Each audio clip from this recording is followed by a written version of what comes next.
Whoa! Whoa!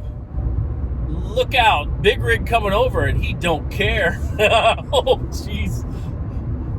The cars, it was like watching Moses part the Red Sea. He just said, I'm going and you're in my way. Oh, woo!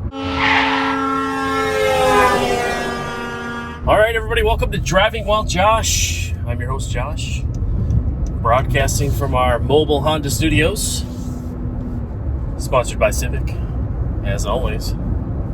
We're headed north on the 170, about to merge with the 5 North Freeway.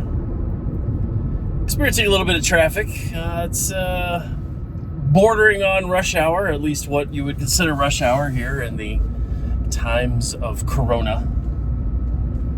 The COVID-ness, whatever you want to call it, I don't know. It's been reduced traffic throughout the whole thing. I'll be honest, the first 2-3 months were amazing traffic-wise. 15 minutes before I had to start work, I could still leave and get there without issue. Whereas pre-coronavirus, sometimes it took you 15 minutes just to get on the freeway. No lie. It's a mad, mad, mad world. So yeah, we're cruising along on the Southern California freeway system. They call it a freeway because you don't have to pay tolls. Now, I wonder if areas, you've got places like Chicago. Chicago has toll roads, and they have, what is it called? iPass, I guess. You got this little electronic thing that you load up with cash, and you can drive through these sensor areas that read it and charge your account. The result is, yeah, you got to pay to drive on the roads, but man, the condition of the roads are just exquisite. Absolutely exquisite. Compared to Southern California freeways. So here you don't have to pay a toll, which would be horrific. I can't imagine having toll stops here in Southern California. Oh dear. Unless they had actual toll separate roads, toll roads only, where, hey, I want to pay extra to get somewhere faster and not mess with everybody else that's on the road. That, I think, could be quite popular, but where are you going to put those roads? The place is full. You've got buildings everywhere.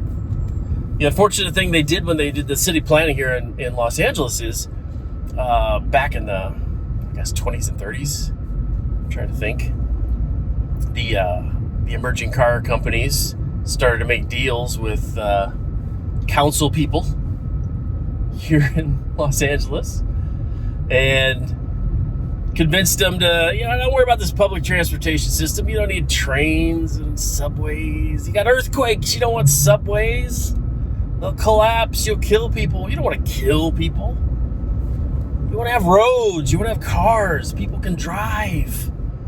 They can buy cars from us. Now, I don't think they ever dreamed that the amount of vehicles would be as large, as high as it's been. Everybody's got a stinking car now. Back then, obviously, it was a little more expensive and they weren't as prevalent. But yeah, cars are everywhere. Traffic is horrific. They didn't build enough freeways to cover the demand of the area. They didn't build enough public transport in the form of rail and subway and whatever else to alleviate the needs of the people wanting to get to and from work. And as a result, you have massive amounts of cars from people who, because of the high cost of living, have to keep living further and further away from work just to afford a home. Like, you're a guy, you've got, 2 or 3 kids. You don't want them stuck in a 2-bedroom condo in the middle of downtown, just so you can have a 5-minute commute to work. You want them to have a yard and a decent school system. And so you move, 30, 45 minutes out one way so that your family can have a decent start. But, the cost is you've got to drive. The interesting thing that's happened with COVID is this. Businesses are discovering that you don't need to have everybody in the office. You don't need to be paying all this money for real estate. You've got this footprint in this high rise or whatever your building is, outside of buildings that absolutely need them, like restaurants and banks, I guess, to a degree, unless they keep moving forward with this cash will spread corona. We're going electronic only, which would be terrible, very terrible. Whoa! Look out, big rig coming over, and he don't care. Oh, jeez. The cars, it was like watching Moses part the Red Sea. He just said, I'm going, and you're in my way. Woo! Hopefully he doesn't need to come over one more, because I'm coming up on him. Please don't go east. Please don't go east. Stay west. Go west, young man. You remember that, Michael W. Smith? That's back in the 80s. Let the evil go east. Good thing I'm going west. Wow, that was frightening. And I wasn't anywhere near it. Woo! The truck always wins, ladies and gentlemen. It doesn't matter if you think you have the right of way. The truck always wins. His tonnage is much higher than yours. Unless you're in a truck, then, hey, it's got who's got the most cargo, I guess, would be the winner.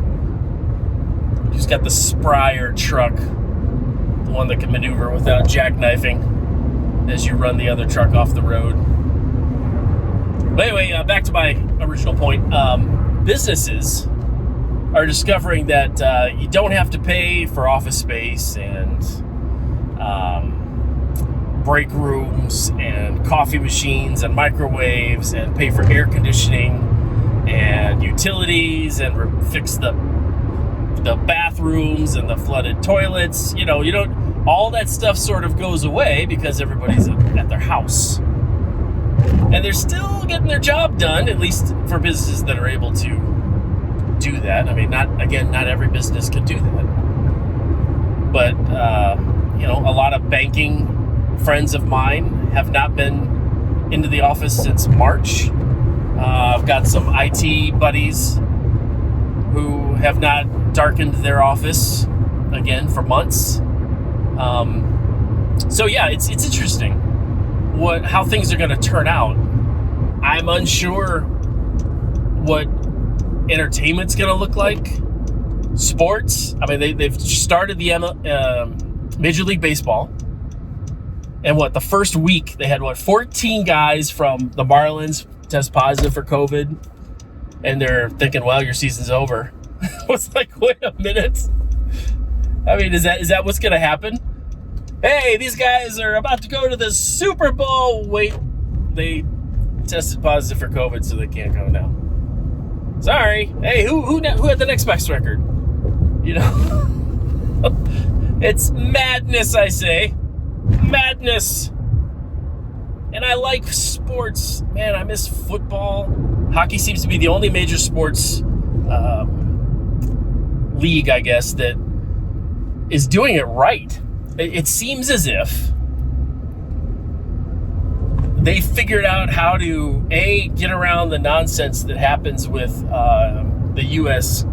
political system. So I'm not going to say it's hard to say things are scientific when,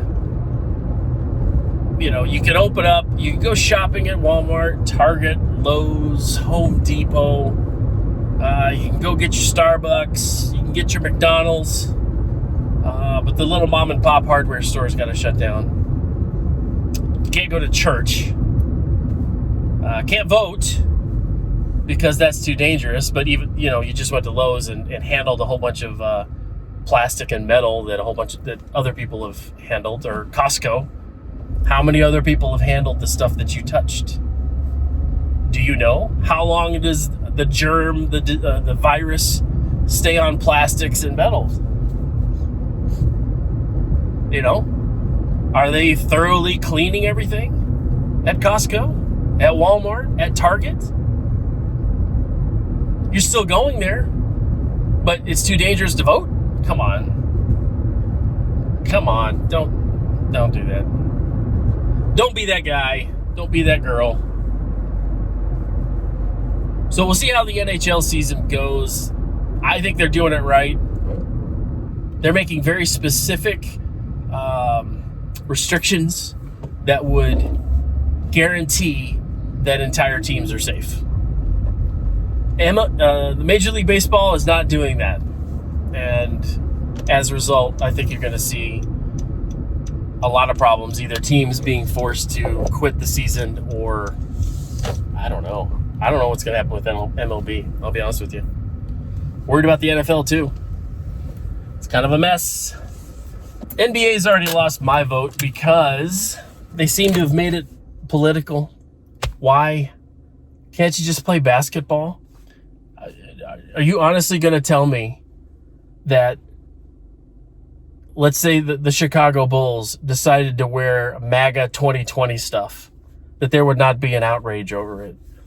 Yet, you can have Black Lives Matter or other, hands up, don't shoot type stuff on your jerseys and on flags and whatnot. I mean, Black Lives Matter is an actual political organization. Why is it okay for that political organization to infiltrate a sporting team or sporting league, but others aren't? Because I guarantee you, if the NBA, if the NBA had MAGA 2020 stuff, are you kidding me? It would be a mess. CNN and MSNBC would be going, they have a field day with that. The racist Chicago Bulls. Michael Jordan must be so ashamed that they're supporting Trump. Meanwhile, they're wearing jerseys made by, essentially slave labor in China. It's like, guys, do you not see the irony, the contradiction in all this? Just please play basketball. Let's keep the politics out of it. Unless they're financial overlords for said leagues are pressing for this kind of thing because they're being pressured for that kind of thing. That's another story then.